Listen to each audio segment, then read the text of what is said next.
A right-wing group known as Citizens for Sanity has capitalized on violent crimes against Asian Americans to make the ridiculous and unfounded claim that President Joe Biden is responsible for anti-Asian hate crimes. Now, what's interesting is that they use video from incidents that actually happened while Trump was in office. And it obviously misleads the public about the cause of these crimes. The reality of the situation is far more nuanced than anyone is really willing to admit, except for me, and I'm gonna get into that in just a moment. But before we break it down and debunk it, I think it's important to watch the ad in its entirety, knowing full well that it is meant to be misleading, and then I'll tell you what's really going on. Let's watch.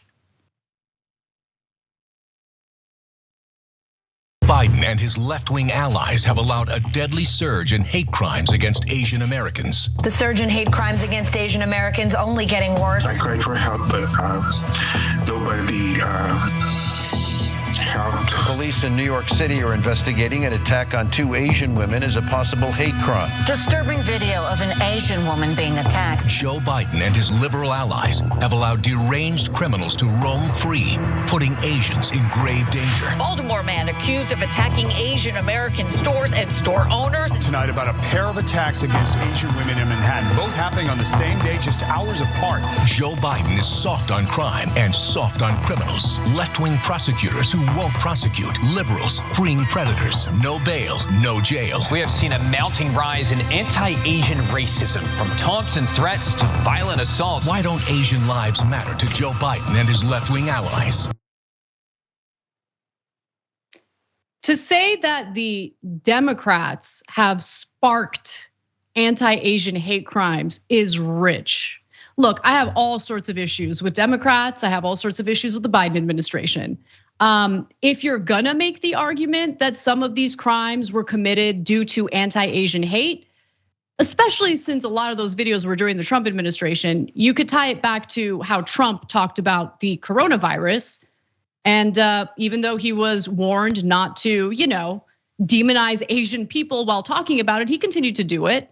And we have all sorts of people who have mental health issues, who were furious about how the coronavirus pandemic pretty much destroyed their businesses or their lives. Really, just adding fuel to the fire was exactly what Trump loved to do. And if you don't believe me, here's an example.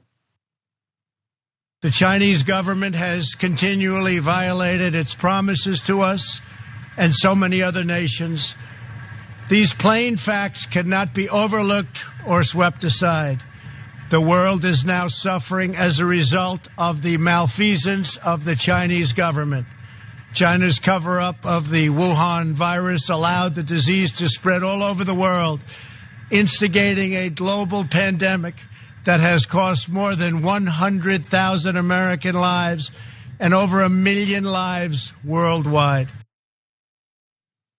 He would also call it the Kung flu and all sorts of other things. And so I remember the left reacting to that with fear that there would be an uptick in anti-Asian hate crimes. And then I remember the media reporting that these attacks on Asian individuals were hate crimes, even though investigations actually, in many cases, showed otherwise. And I'm gonna get to that in just a moment. Now, there absolutely were some instances of anti-Asian hate crimes. For instance, in May of 2021, a DA in Queens charged Patrick Mateo of a hate crime for shoving a 52-year-old Asian woman outside of a bakery. She needed stitches, she was badly injured. And it turned out that the person had all sorts of anti-Asian propaganda and garbage on his phone. That's how they were able to have enough evidence to prosecute him for a hate crime. But there was this effort, I don't know whether it was intentional or unintentional by the media to just kind of group all of these crimes together as hate crimes, even if there was no evidence that the crime committed was a hate crime. And I'm gonna get into that in just a moment. But Waz, I wanna get your reaction first on all of this. I mean, what is there to add to that? This idea that the Dems or Joe Biden or liberals or whoever are responsible for Asian crime, a crime against Asian people, it's laughable for all the things you just said. Trump for like months at a time refused to call it anything but the China virus, which, by proxy, I'm sorry, Americans are pretty dumb. They think everybody of East Asian descent is Chinese. Like that's just what it is. I don't know what else to say about that. That seems pretty obvious to me, especially when you listen to the rhetoric. And there's been this push. Biden does it too, but definitely I feel like it started with Trump to ramp up of China as the enemy, as the other, as our new big bad, which is laughable, of course, because we're never gonna go to war with China. One, because we wouldn't win. Two, because we'd be going to war with ourselves. Like the reason why we have these close relationships with China is because American businesses, they love cheap Chinese labor. They wanna sell stuff to that huge Chinese market. And so like this idea of China and Asians as an enemy, it started with Donald Trump, and I think it emanates a lot. And I know we're going a little bit off course. I think a lot of this emanates from the military-industrial complex, where these guys, they don't have an enemy anymore. The war on terror, that can't get people riled up. It doesn't get people as horny anymore for xenophobia the way it used to, right? The Cold War's been over for 30 years now, and so a lot of this stuff is emanating from that crowd. And so, like just the idea that Joe Biden and liberals are like, they're letting them beat up our Asian citizens and they're perpetuating the hate, it's ridiculous. Yeah, no, I totally agree with you. And I think the military industrial complex point is such a good one because, yeah, you're right. Both parties have been demonizing China. If you guys can recall, during the 2020 elections, like before election day, there was this competition between Joe Biden and Donald Trump on who could put out the most hawkish anti-China political ad, right? And so you do see it from both parties. That being said, in terms of the rhetoric specifically tying Asians to the coronavirus pandemic, I do think that inflames the situation. And when you have, people who hang on every word Trump says, it creates a potentially dangerous situation. So that's why I gave the example of the 52-year-old woman who absolutely was attacked by a man. Again, his name is Patrick Mateo, who was motivated by anti-Asian hate. Now that said, I think that the attack, like grouping all of these attacks against Asians as just anti-Asian hate is also incorrect. And this is what I said at the time, because we were seeing more and more of these attacks at a time when we saw a rise in violent crime all throughout the country, right? And so there's an NBC News article from 2021 that kind of broke this down a little bit because I wanted to provide some specific examples to you. For instance, in a video from January of 2021, a 91-year-old person can be seen being violently pushed to the ground in Chinatown in Oakland, California. The suspect, who is accused of 2 other attacks the same day, was charged with 3 counts of assault. So the Alameda County District Attorney charged this individual, the perpetrator, with elder abuse, since all of his victims were elderly, but said that there was no evidence of an anti-Asian hate crime.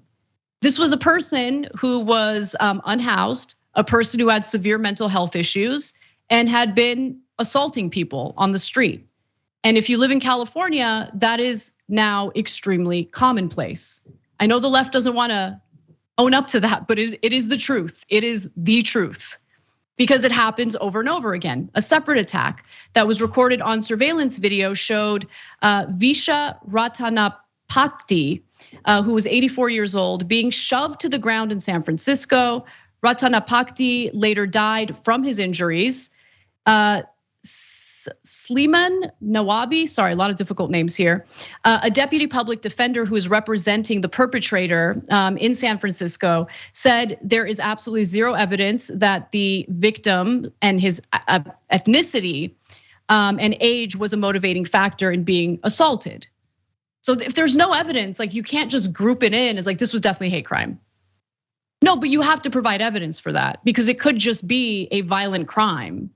violent crimes have been increasing and everyone's been impacted by it. In another violent incident in New York City, Noel Quintana, 61, a Filipino American, was slashed in the face while riding the subway. Quintana had little interaction with his attacker, a stranger whom he was moving away from when he was attacked.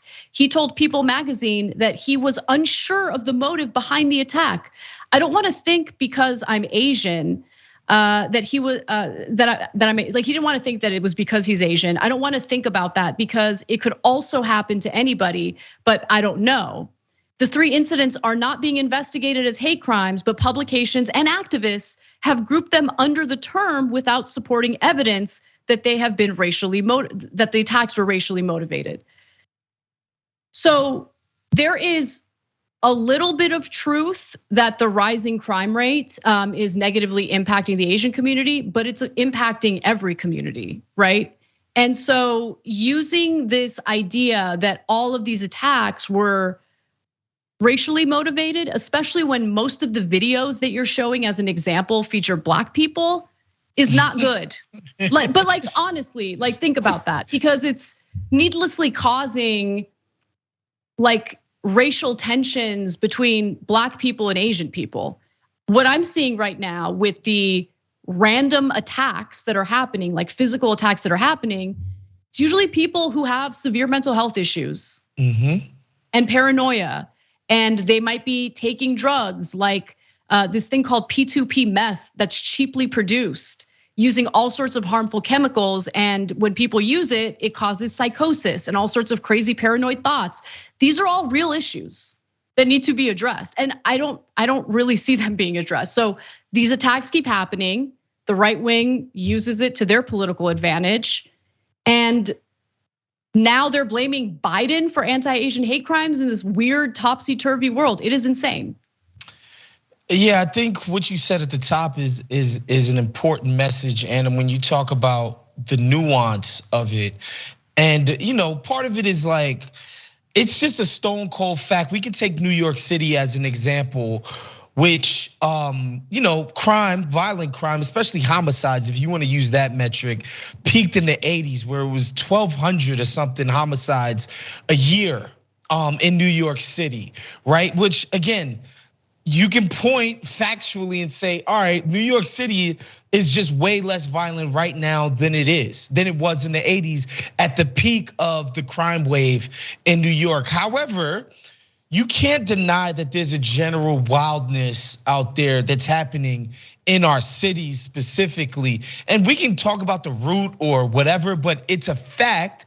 And to just say like, well, it's not as bad as the 80s, just doesn't do enough justice. And so, what happens when we live in our polarized politics, it's like Democrats have an understanding, or people on the left more broadly, have an understanding that crime statistics traditionally were used as a way to demonize Black people and people of color just generally.